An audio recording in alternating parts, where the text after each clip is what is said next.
Hello guys and welcome to the FPL Duo. We are here for the Kneejerk reaction for Gameweek 12, and we're also here to talk about obviously Gameweek 13 and what our teams look like for the next game week. But obviously before we get into this guys, make sure you give this video a like, subscribe for more, and leave a comment down below if you wish. And just one more thing, obviously Haas is still feeling too unwell to join us for this Kneejerk reaction, so he won't be with us in this stream, but hopefully he gets better soon for the obviously until when we next stream on Thursday. So I obviously will show him. Well, we'll show you guys the team, that obviously how well his team's done, but you won't know what his plans are until obviously Thursday if there is any transfer plans for him for game week 13. But obviously let's get into it. So the way this game week was looking, it was looking very, very bad, and a lot of surgery was needed for it. Like Saturday's fixtures and the way the results came out were just utterly shocking. And we'll obviously come into a few of those matches and the results of them. But yeah, it didn't look good from Saturday. I'm just so glad that Sunday there was a bit of a mixed fortune of results and in terms of players' returns as well. But let's start off with the goalkeeper. Obviously, we got Hermansen, who I didn't expect obviously a clean sheet for him in his game. But I had to play him anyway because he's my only goalkeeper selection. He gets only 2 points playing against Chelsea. I believe Leicester did nick very late on penalty in that fixture to wipe Chelsea's clean sheet, which I imagine is very annoying for those who do have Sanchez or Colwill in their defence or goalkeeper selection in their teams, because that was like a clean sheet for Chelsea winning by 2-0, but ended up being 2-1, and obviously no clean sheet for either side. Moving on the defence, so there isn't really much to really talk about in terms of defence apart from obviously Van der Berg, which I half expected this to be either like a high scoring game or just a boring one where no team was really going to do much in it, but it ended up being 0-0 in that game, considering Brentford went down to 10 men as well. So Everton had the upper hand in that game for a lot of the time, but they couldn't equalise on any opportunities during that fixture. So yeah, it ended up being 0-0. Surprising result. I think it's a good result for Brentford, them being 10 men down, but a very poor one for Everton, as that's 3 game weeks now where they haven't scored a goal. So it's looking like their goals have dried up in their fixtures for Everton. But I'm quite glad of obviously the clean sheet. I'll take every point I can in this week because there hasn't been that many returns. In terms of the other defenders, obviously Mazraoui, we just saw Man United play just now against Ipswich, and I must say the first 81 seconds when it led up to the goal from Rashford, after that it just seemed to just fizzle out slowly and gradually. I mean, the first half was not so bad, but then the second half just got worse and worse. It felt like Ten Hag was still in charge of Man United when I witnessed the second half of the game.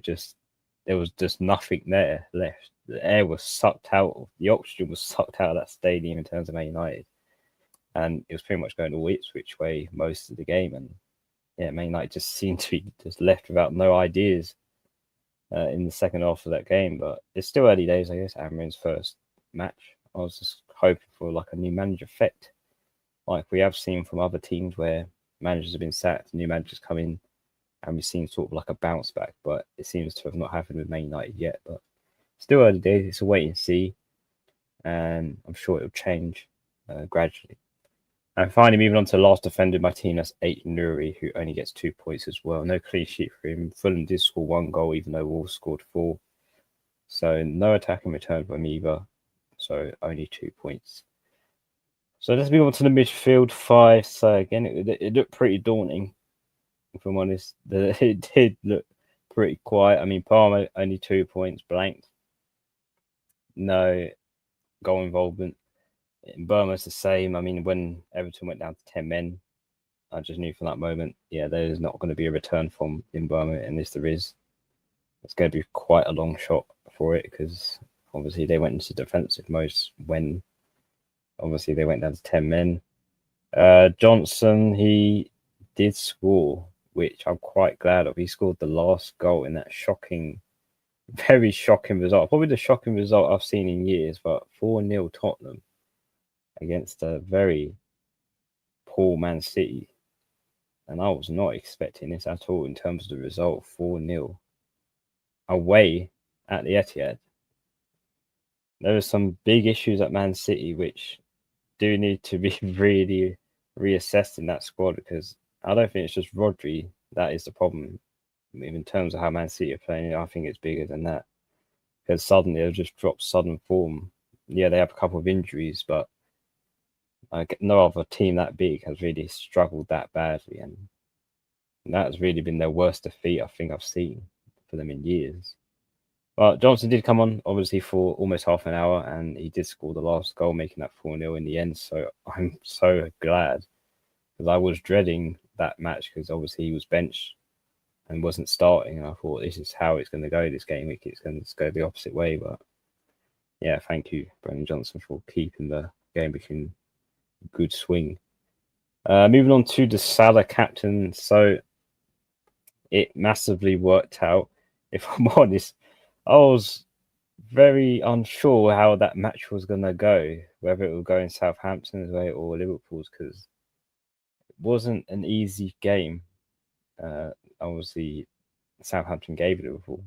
It was knife edge almost, but Liverpool did push through it, win 3-2 in the end.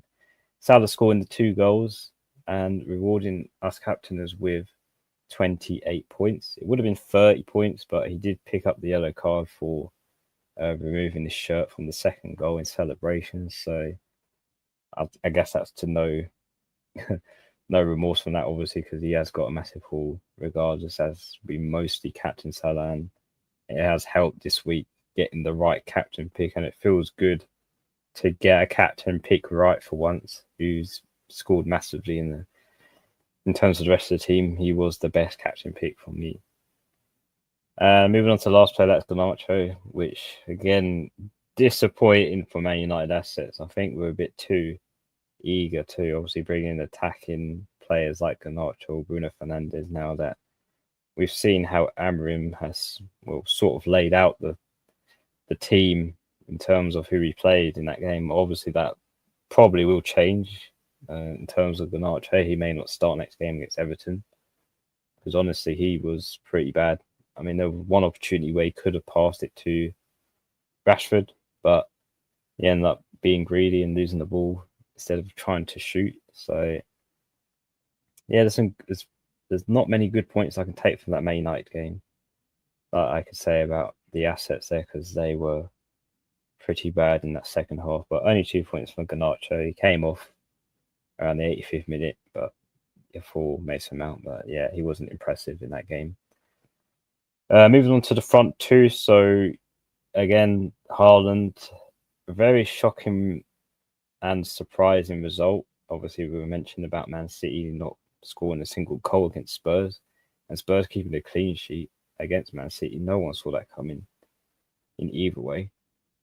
There was moments where it looked like Haaland was going to score and potentially get a hat-trick. He had 3 good chances to score, but couldn't really get the end of his foot in towards where he wanted it to go in the goal. So, yeah, I guess it's to no surprise, but that's Haaland's last strike in a lot of teams. I think that has burnt the final bridge or support that Haaland owners still had. And for me personally, he's gone. No, no remorse for Haaland. It's probably too late now to take him out now, but yeah, he should have been taken out much earlier, considering. So praises to all those people that took Haaland out earlier, come game week 6, because it has paid off you massively and saves you a lot of money. Moving on to Chris Wood, he was also benched as well this week.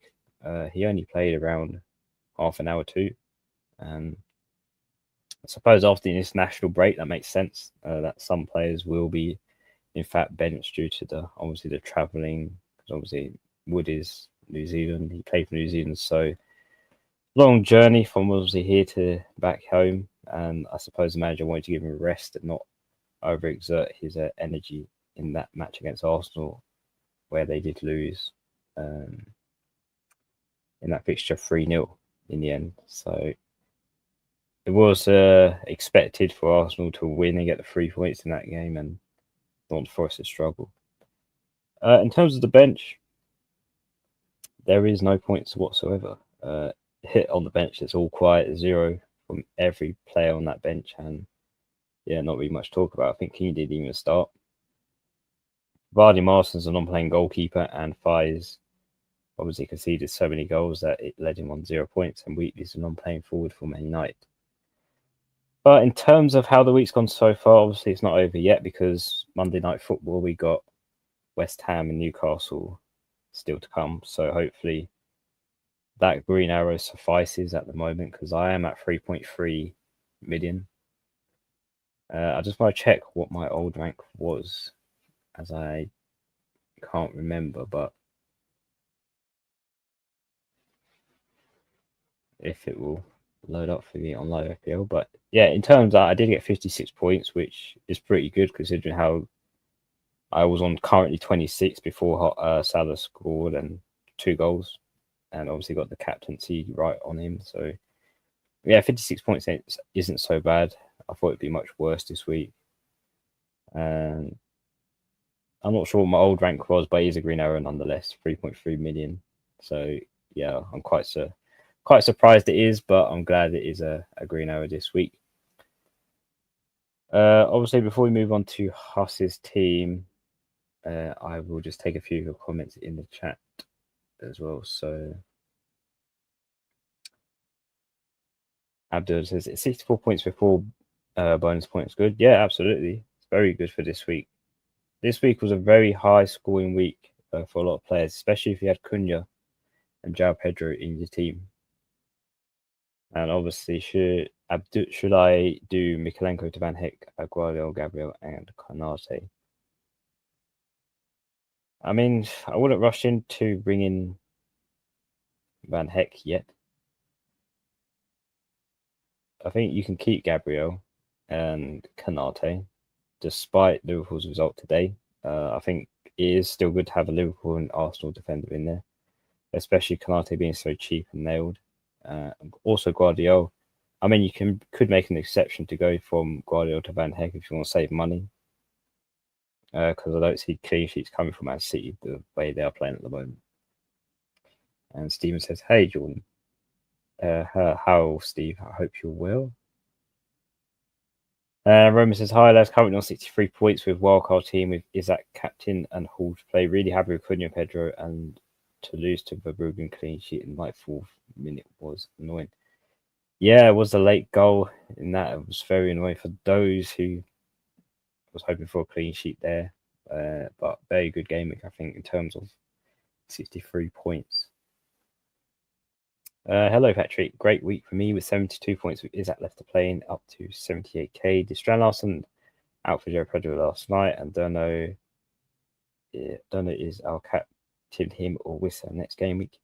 Yeah, captaincy is going to be also interesting next week because Salah plays against Haaland, so a lot of people will go different in terms of captaincies with a better fixture and obviously form. But maybe he will stick with Salah captain. We'll have to wait and see for that. Obviously, we'll discuss that in the team preview. But yeah, good work, Patrick. And good evening, Zami, as well. We are still missing us. Yes, he's still unable to. He's not well enough, obviously, to join us in the stream, but he's definitely back for the next one when we do our FPL podcast. So, not to worry, he will return. And obviously, guys, hit that like button, like Colm says. Thank you, obviously, for shouting that out in the chat. Yes, make sure you hit that like button, guys. It's always appreciated from all of you watching. And 4-3 transfers definitely send on. Question is, who should I get? I have Salah and Saka ready. Should I get Bruno and Palmer now? I'll probably hold out on Bruno if I'm honest, because the way Amram set up Bruno in that game, he was playing behind Ahmed Garnacho and Rashford, and he didn't seem that really as attacking as as he was with Ten Hag. I mean, he did grow into the game a little bit in the end, in the second half, but again, Man United Man United in general were just really poor against Ipswich. I expected much more from that game, and I think just a wait to see for Bruno now, if I'm honest, judging from that performance. In terms of Palmer, yes, Chelsea fixtures are really good now, and I would most definitely bring him in if you haven't got him in your team already. And Dan says, hi Dan. Glad I did phone in Semenyo, Harden to Saka, Palmer and Havertz. Last one came in for Havertz, so I got 73 points. Well done. Again, another high scoring week for you. And I imagine a green arrow as well. Obviously, before I take any more comments, I'll move on to Huss's team just to show you quickly how his team done this game week. So in goal, he had Raya, who got a clean sheet and 6 points. And alongside him as well, he got Gabriel. So he had the double Arsenal defence, which has paid off. Then both getting 6 points apiece. So yeah, double Arsenal defence paid off for those who did have it in the team for this game week. Lewis, on the other hand, obviously scored 0 points. So after conceding 4 goals, so no points for him in that match. Aït-Nouri, we've spoken about him, 2 points. Moved on to his midfield, got Salah with his obviously captain team as well with 28 from his 2 goals and bonus points on top of that as well. So really good captain pick from his team. In Burma, quiet. Brentford down to 10 men. We spoke about this. 3 points. He does get a clean sheet point if that is it to any consolation during that game. Palmer, blank. Rogers as well, a blank from him. So 2 points apiece. And Semenyo with 1 point. I believe he is now suspended till the 5th of December now as well. So he won't be featuring in the next match. Haaland, 2 points from him.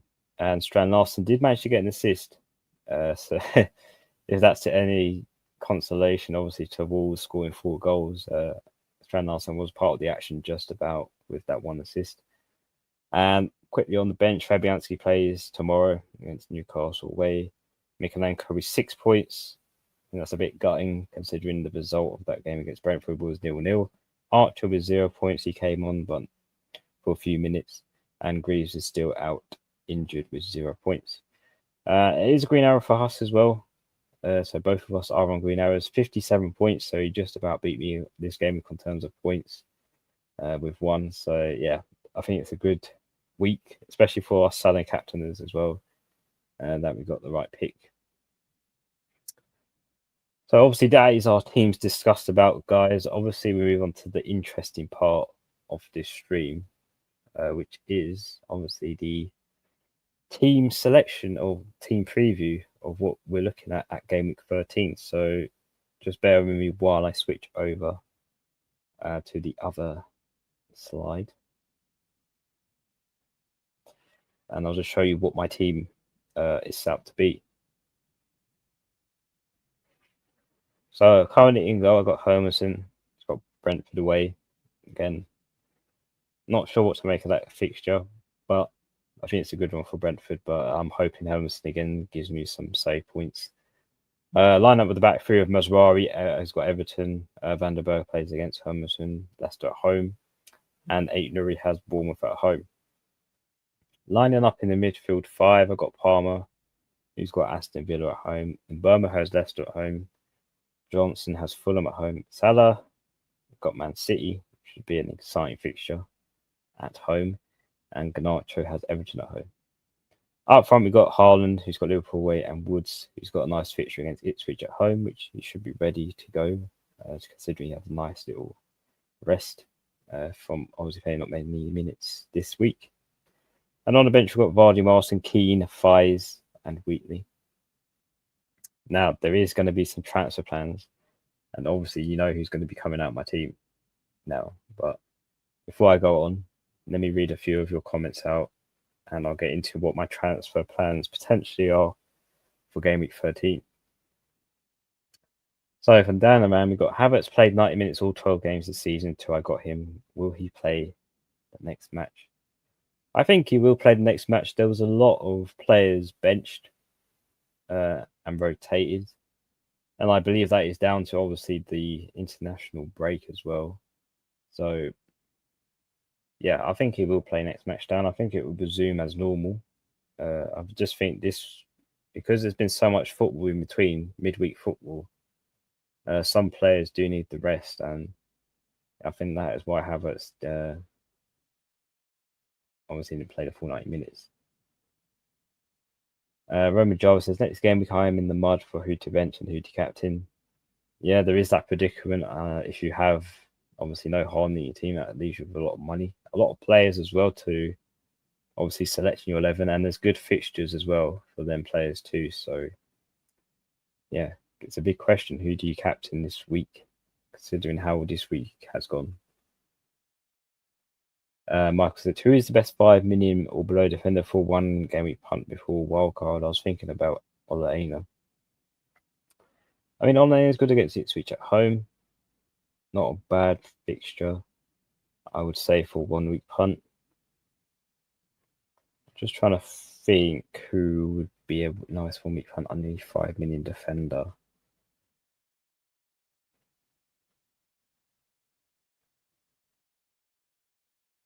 So bear with me while I look at under 5 million defenders.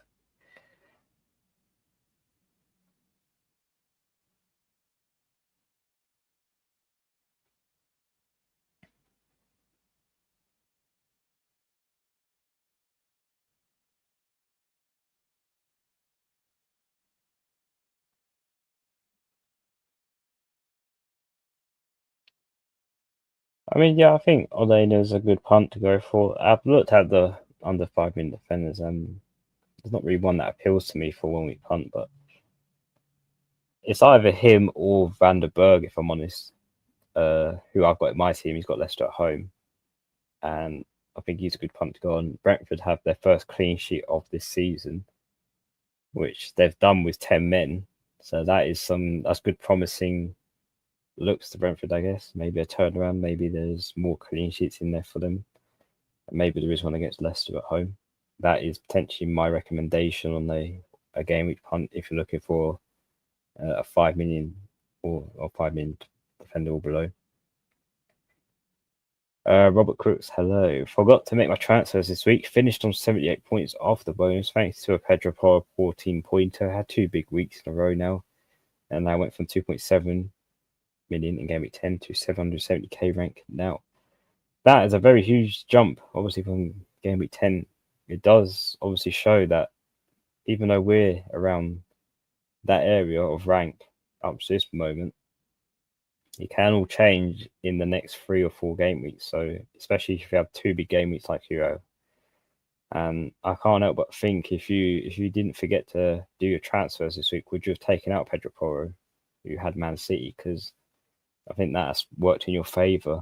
Obviously, him scoring and getting a clean sheet, getting that 40-pointer has been a big game changer for your team. Roman Java says, who to bench out of Salah, Palmer, Saka, Mbeumo, Bruno, Cunha, Pedro, and Isak for next game week? Well, that is a tough one because they all have relatively good fixtures lined up as well.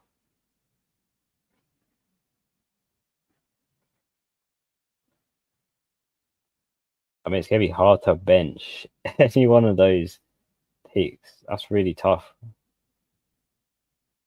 Definitely not benching Cunha, Pedro, or Isak. That is not good. I mean, I would be tempted at benching Bruno Fernandes out of those picks. It's either Bruno or Mbeumo for me. I think just watching Man United today has just made me reflect and remember that we shouldn't get too carried away with Man United assets.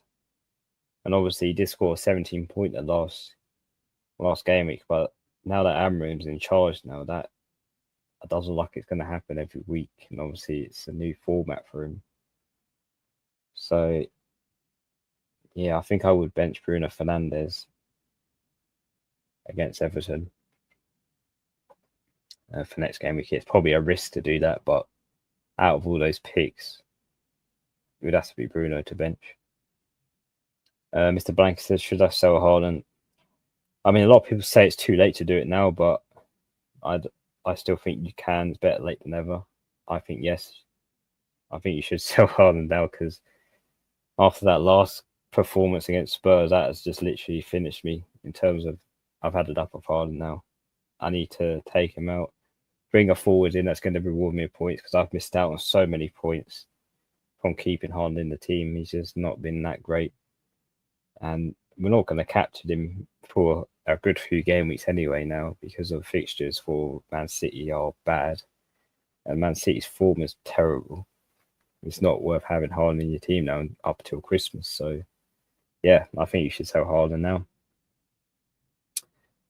Danaman says, even if Havertz plays 90 in the Champions League, well, then maybe not.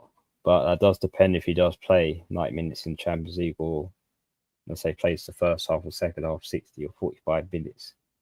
Then maybe he doesn't play 90 minutes in the Premier League. But that is more further down, obviously, that point where they have the Champions League. We'll have to see the lineups for that and see if Havertz starts or not. And how many minutes he does play, that will vary for that, obviously, option.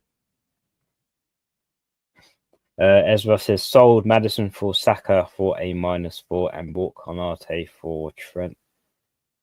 Yeah, it was an interesting result, that Southampton-Liverpool game. I never saw that coming at 3-2, but fair play to Southampton. They did put up a good fight against Liverpool. But then Maddison as well, scoring the 2 goals on his birthday and getting a massive 16-pointer too. That's a major blow. But Saka, I guess, did score though, so I guess that sort of makes up for it. But then you bought Konate for Trent, which is the downer because Liverpool didn't give a clean sheet. But it's still good, I think. The -4. At least you still got a return from Saka. And Dan says, how about Estepinian for 5 million? I'm not a fan, if I'm honest, on Estepinian for Brighton. He has played 90 minutes the last 4 game weeks, and he does have Southampton as well next. Maybe. He hasn't really got that attacking threat, which, if he had that attacking threat behind him, I would be more tempted. But because Brighton don't keep clean sheets, hard to go that direction of Estepinian. But for 1 week punt, yeah, I suppose that's a good one to recommend as well, Dan, as well for 5 million. Mr. Blank says, should I sell Haaland and Luongo to bring in Saka and Isaac or any good striker options for a -4? Absolutely. That's a good -4, I think, to bring Saka and Isaac in. Both have now good fixtures long term. You could even go for Cunha if you don't have João Pedro, Raul Jimenez, Nicholas Jackson, or even Chris Wood, even for this week. Like any of those forward picks, they're all firing all cylinders at the moment, and it'd be very hard to get a forward wrong, I think, at this moment in time for a -4 to find a good striker because there's so many options now currently in the season. So yeah, I think any option is good from those I just mentioned there will do. Ezra says, DCL for João Pedro, Jackson or Cunha have Arsenal already. I would probably go for João Pedro because he does have a nice fixture against Southampton, and we just seen him concede 3 against Liverpool. And João Pedro, again, goal and assist back to back now. Since he's come back from injury, he's returned in every game so far, and I think he would be the priority, I think, to bring in for the other pitch. You have Larson as cover already for Wolves. It's relatively, you would prefer Cunha, but you can bring him in later on, as well as Jackson too. But I think João Pedro for DCL is the first one I'll go for. Manis got 46 points. Captain Salah, well done. Very low points though for the captaincy. I guess that made up for it. Going for Salah captain.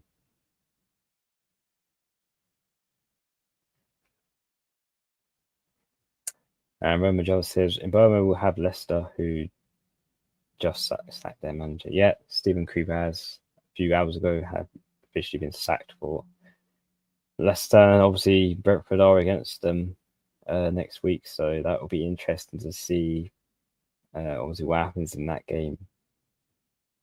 But yeah, one to look out for.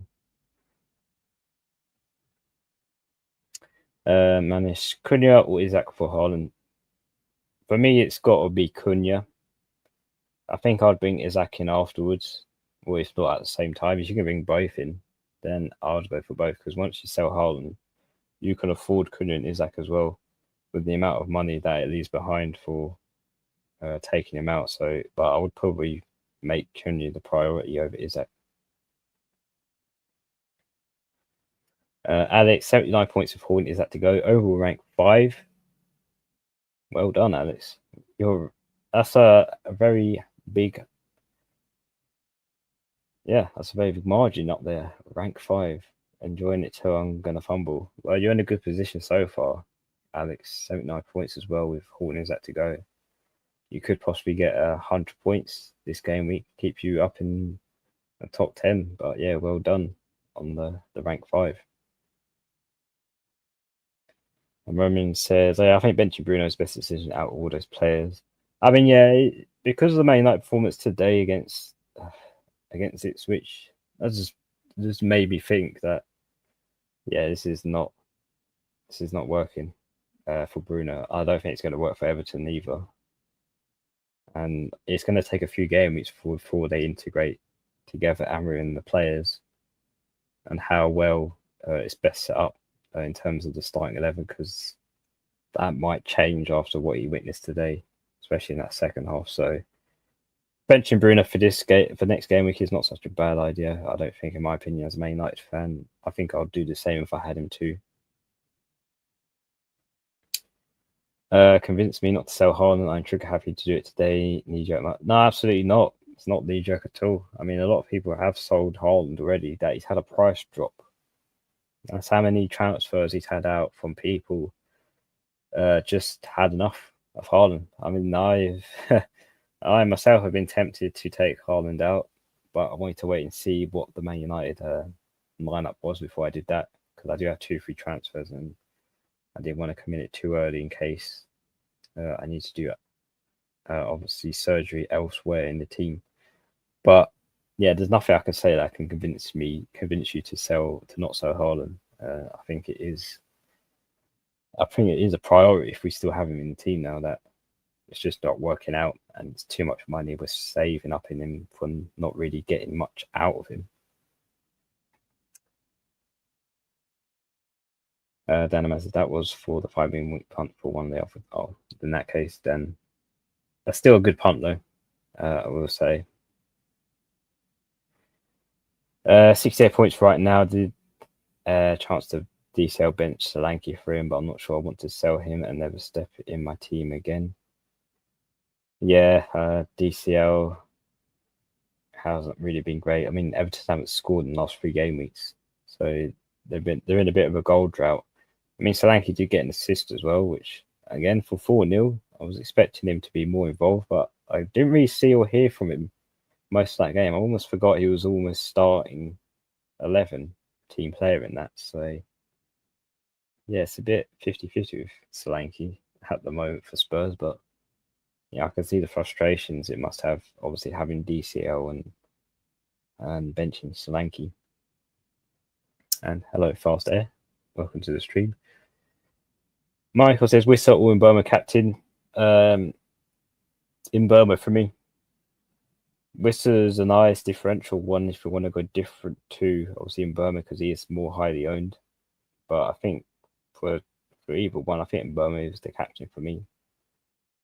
If it was between him and Wissa.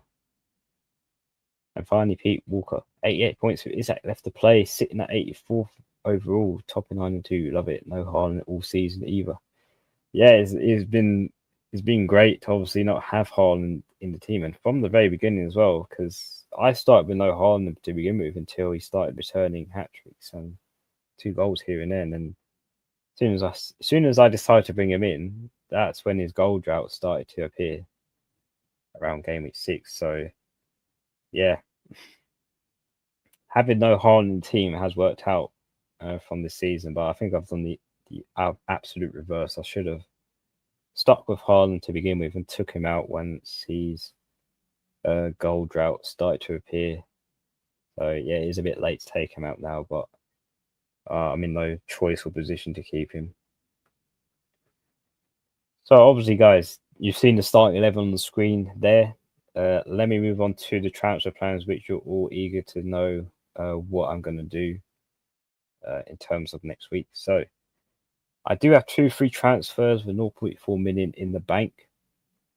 And yeah, obvious one. Let's just get it out of the way. We're selling Haaland. He's gone. And to replace him, the forward I'm going to go with is Nicholas Jackson. Now, obviously, I could go for an obvious one and go for like, obviously, Kneejerk or someone like that. But I'm kind of thinking more slightly out of look. Obviously, if you look at Jackson's ownership, 18.7. So some people have him in the team, and he's just scored a 12-pointer from this game. He could goal and assist. And he's had a good record so far, 7 goals, 4 assists so far this season. You would expect him to be a little bit more owned in the team. But I think I need a forward that I can really get some rank gain from rather than going for the more popular pick. So Nicholas Jackson for me is the one that I'm going to go with in terms of selling Haaland for him. And that doubles me up with Chelsea attacker with Palmer alongside him too, which I think covers that in terms of goals. If there's any goals coming from Chelsea, it most likely comes from either Palmer or Jackson rather than other players. But again, Madueke as well could be a good choice. He seems to be growing in his obviously in the team, getting more involved in terms of returns now. But yeah, that's the first pick I'm going for in terms of taking out Haaland. And that leaves me with 7.6 million. This is what I'm talking about, guys. Taking out Haaland gives you so much more money and more money for value in your team to spread around with. So I'm going to make 2 transfers. I'm going to take out Wheatley and play 3 forwards. And the player I'm going to bring in is going to be João Pedro, who's got a nice fixture against Southampton at home, which can't rule him out for scoring big, getting a good return in that. I'll be very surprised if he blanks. It would be annoying if he does blank though, because as soon as I bring players in, that normally does happen. But I like the front 3. Just with no Haaland in that front 3, it looks so much better just changing 2 players. And look at the money, it's still in the bank, 6.5 million. I can still use that money to upgrade the midfield or even defense if I wanted to. But that's not what I'm going to do. I'm just going to keep it with 2 free transfers, taking out Haaland and Wheatley and bringing in Jackson and João Pedro, who both have nice fixtures for game week 13. So that is what my transfer plans are most likely going to look like. And already I'm starting to like the looks of that team. Obviously, Man United assets in there too. I kind of wanted to make them a priority, but at the moment I'll suffice and keep them in just to see what happens against Everton at home. But I'm not overly excited to have Man United assets at the moment. But I'm quite happy with the amount of money that does leave me now in the team, and hopefully Haaland does stay quiet now that I've taken him out. I don't want him scoring 2 goals or a hat-trick in the next game, which I don't believe will happen because he does have Liverpool. So I think this is a good week to take Haaland out if you still have him in your team, because I can't keep him for another week. I haven't got it in me.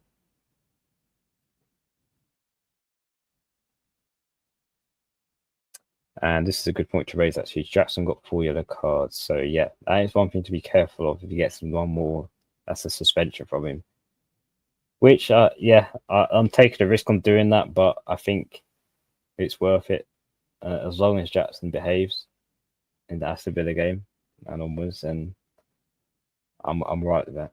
I think that kind of does help me because I slightly have a benching headache if I play 3 forwards because I have to bench one of the 5 midfielders in my team.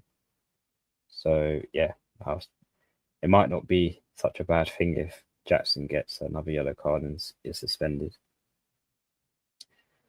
Harry Dawson, 78 all out up to 500k.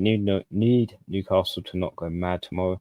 Yeah, same for me. I need Newcastle to not go crazy in terms of like Isaac, Gordon, or even a clean sheet for Newcastle could be costly for that green arrow. So yeah, I'm hoping it's a quiet game. Maybe someone scores like a Joel Linton or someone like that. I'm not too worried about West Ham players because no one really owns them. But yeah, Newcastle assets are a worry if you are on a green arrow. And Pete Walker says get Saka in for Garnacho. I mean, I would like to get Saka in my team, but is he really going to give me much in terms of rank? Because if we look at Saka's ownership, I mean, he did score, which was ironic because I did say he doesn't really score, but he did get a goal and an assist.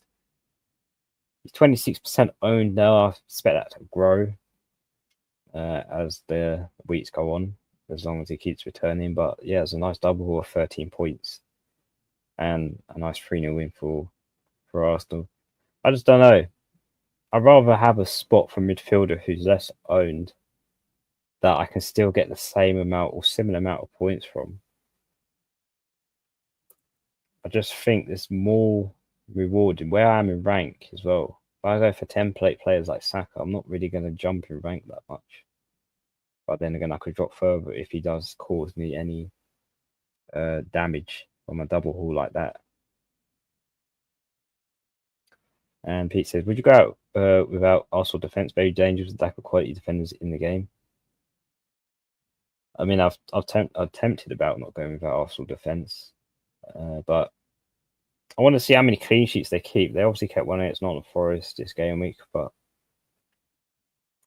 yeah, it is risky not going with any Arsenal defense or attack. But I'm still reliant on the non-premium defense. I still think it'll work because there ain't many clean sheets coming from teams. But if I do decide to bring in a defender, it could be Timber for me. A cheap one at least, not going for like a Gabriel or Saliba who is more expensive, even though I could afford it.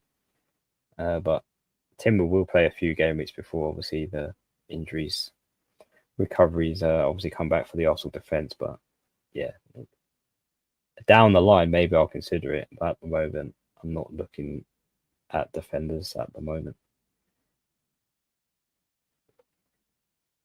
And comment from Carl says, hey Jordan, who would be better option in attack between Wood and João Pedro? João Pedro having Southampton at home and Wood with Ipswich at home.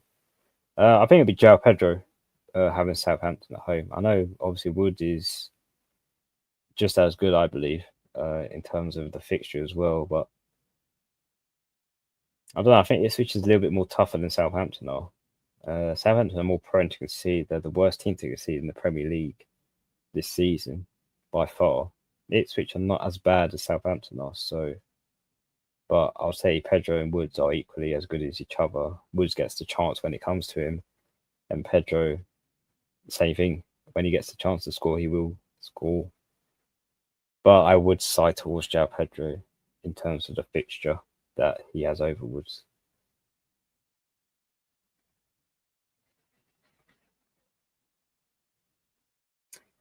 And yeah, obviously Saka's differential now, but I'm guessing it will change soon with their fixtures. Arsenal looking good with Odegaard back.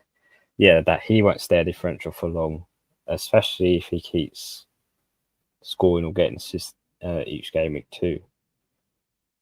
But I guess for this week, yeah, he was a differential because not many people bought him in before the deadline. But yeah, I'm not sure with Saka. I might panic and bring him in anyway down the line if if he does, in fact, go on this massive spree. But I want to see Arsenal how they react after Nottingham Forest. And Danaman says they took a bonus off Salah. Well, that is no surprise, but I'm surprised that they have taken a bonus off him because he was the best player, I'll say, because he scored both those goals and got Liverpool the win. So that's a bit of a kick in the teeth. And his ambitions now, we know Jordan cursed Haaland. Well, I mean, at least I think cursed Salah, because every captain I picked has somehow blanked or been very poor. So maybe that curse has been lifted now, that I potentially will get rid of Haaland. And yeah, maybe that's sort of the curse out of the team. Moved on to other players I bring in. Pete Walker says, would Cunha with upcoming fixtures not be a better option with Jackson on 4 yellows? He makes Wolves tick. And it's true, Jackson with the 4 yellows, but I think both players have good fixtures in the long run. And I think a lot of us will have benching headaches as well if we're bringing in 3 forwards with a good midfield 5. You're going to have to sacrifice somewhere with a decent enough player. So let's say Jackson does get another yellow card and he's suspended. That might in fact enable your team to have a less of a benching headache, for example. But yeah, I get where you're coming from. Obviously, with the fixtures, is a better option there with Jackson on 4 yellows. And yeah, he does make Wolves tick. I do agree with that comment. But I mean, either way, knowing me, I bring Cunha and he'll probably blank the next time he plays. But yeah, that's a good point, Pete. And Roman Jarvis says, who is your team currently is captain this week? Oh yeah, obviously I haven't talked about my captain pick.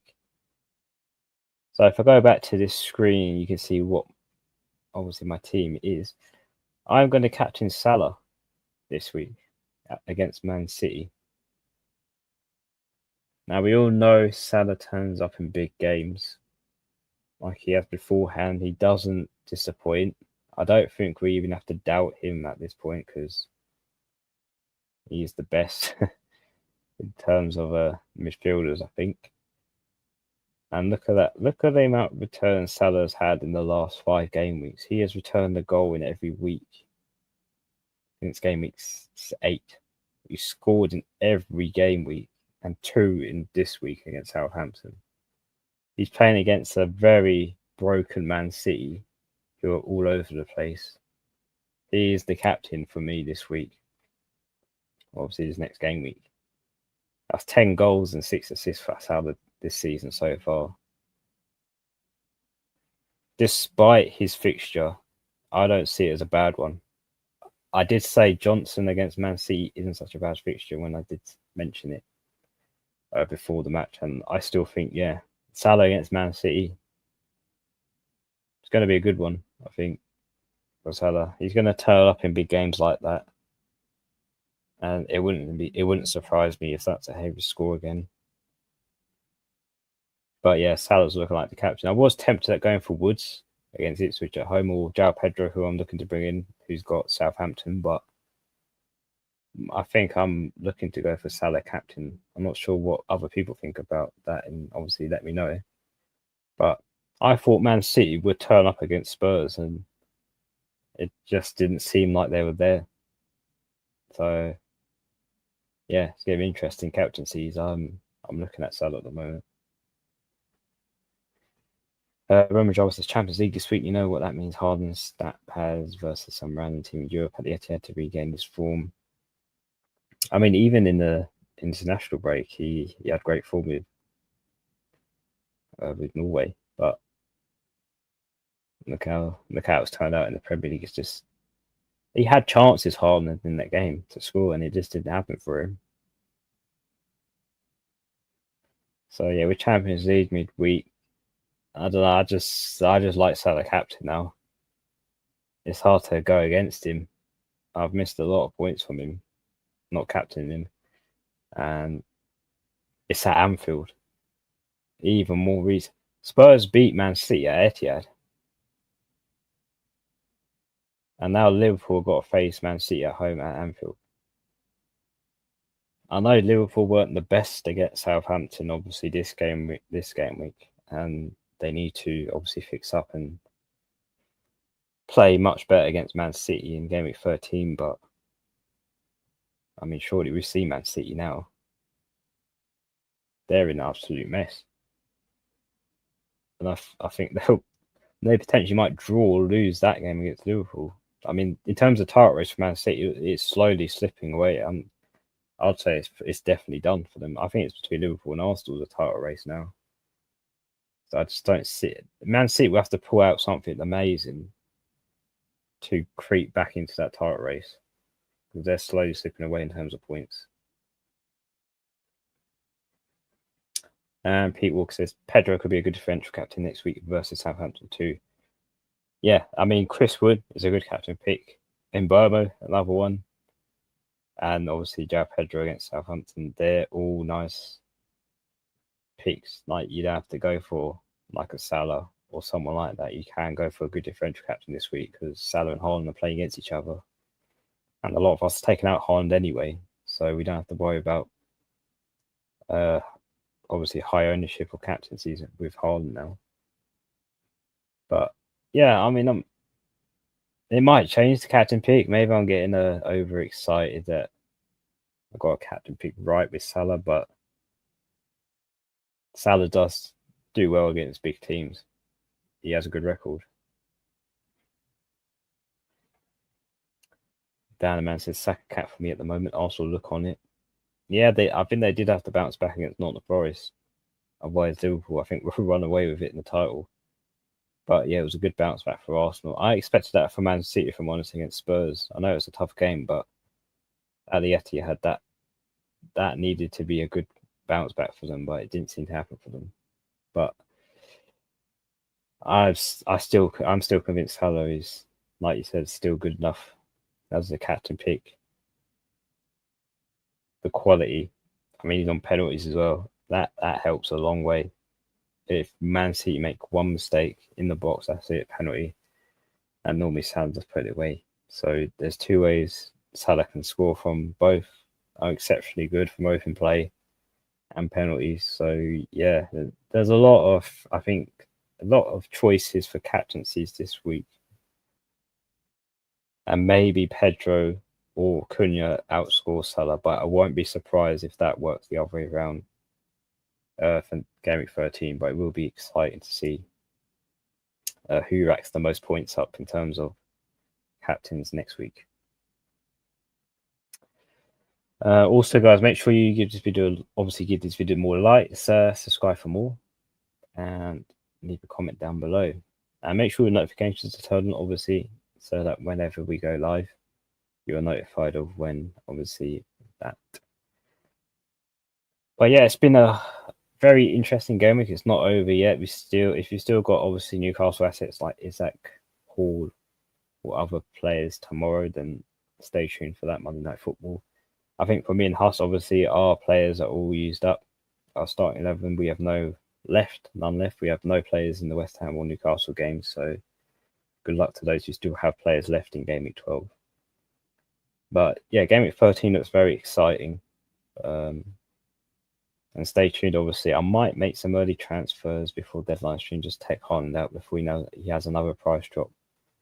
We'll have to wait and see till Thursday what happens with that. But yeah, for me, Haaland's 100% gone.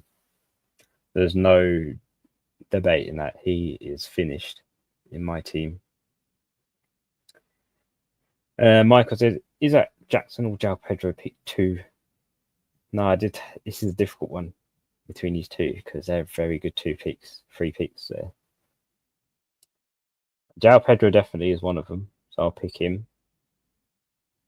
And the other pick will be Jackson. Pedro and Jackson, I pick. I just think with Newcastle, they're on good form at the moment, but that can change in like a quick switch. I think with Chelsea, though, they've kept a certain decent amount of good form throughout this season with mixed results. I mean, they've lost 2 games so far this season with a few draws here and there. Jackson's had 7 goals at 4 assists. If we look at Newcastle's sort of record in terms of wins and losses, We've had 3 losses as well with a couple of draws here and there, so a bit close together. But in terms of Isaac and his obviously goals and assists so far, it's not much in between them two though, because Isaac has had 4 goals and 2 assists. I mean, 3 of them came from game week 9, 10, and 11. But he has been much quiet. He's been more quieter than Jackson has throughout this season. So I think that's what slightly sides me towards going with Nicholas Jackson for that pick. Because if there are goals for Chelsea as well, it's either going to be Palmer or Jackson to score it. Isaac, you got Gordon as well in that mix. Maybe Joel Linton and other Newcastle players too in between. But yeah, I think it's Jackson and Pedro for me. Dan says not one more week for Haaland. You might do something this week. Absolutely not. No, the bridges are all burnt, Dan. That's it. Gone. Finished. I thought that was going to be a good game for Haaland against Spurs. I mean, it could have been if he managed to get those 3 chances behind the net, but it wasn't convincing enough for me. It wasn't to be. And yeah, that's it. There's not much. I wish I'd done it much sooner, if I'm honest, instead of hoping and being patient with him. But yeah, I mean, this is so ironic because I went without Haaland at the start of this season, and it's bit me in the back so badly because since I brought him in, it hasn't paid off either. So I've done literal reverse. I should have started with Haaland and took him out, like I said, from game week 6 onwards. It would have worked in my favour and saved me a lot of money, where I could have had Cunha, Isaac, João Pedro in the team instead. But it's still early days. It's only game week 12. Still a lot more weeks to go. Still a lot of chips as well. He's still got triple captain, the bench boost, the free hit, and the wild card after Christmas as well. So it's still all to play for. But yeah, so far it's been a bit of a struggle.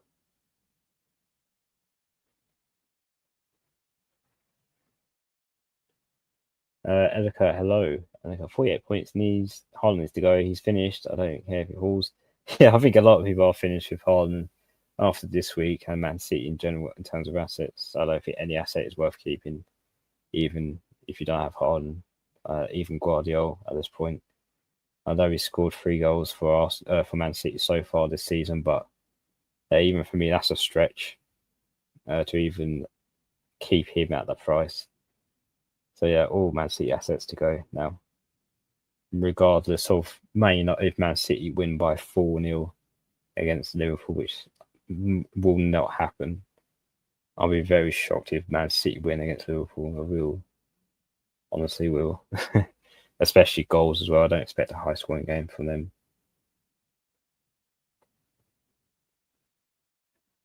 With this comment, I feel like Haaland has one more overwhelming because I know he'll score a hat-trick against the best defence in the league. Well, it wouldn't surprise me, if I'm honest. We saw that Man City Spurs result, but yeah, there's been stranger things. You can't predict football, but even that, I don't see happening. But yeah, that's a good one, Michael. But I think that is it, guys. I think I've pretty much spoken and talked about obviously how Game Week 12 has underwent and what Game Week 13 is looking like for my team. There might potentially be some early transfers midweek, depending on how I feel about Haaland, but I'm looking at the price rises, the price drops to see if I can get it before it happens. So yeah, I might be doing some early transfers this week leading up to Game Week 13 instead of doing it on the deadline stream. So like just get the extra money from the players I bring in and take out. But thank you guys for watching. Obviously, it's always appreciated for you guys giving your questions in the chat and showing your support and appreciation. It's always good. But hopefully you enjoy the rest of your weekend as well. Take care. Good luck for the rest of the game week, guys. If you still have players for Monday Night Football, it should be a good one against West Ham and Newcastle. We'll be next streaming on, I believe, Thursday. I think we'll be streaming our FPL podcast where we discuss our team selections, statistics for teams, and more insight for players to watch and captain selections as well, and plus more. So stay tuned for that on Thursday around 7 o'clock, maybe earlier, but 7 p.m. is more likely the time we will stream for that. But yeah, see you soon, guys. Take care. Thank you for watching. And yeah, see you in the next stream.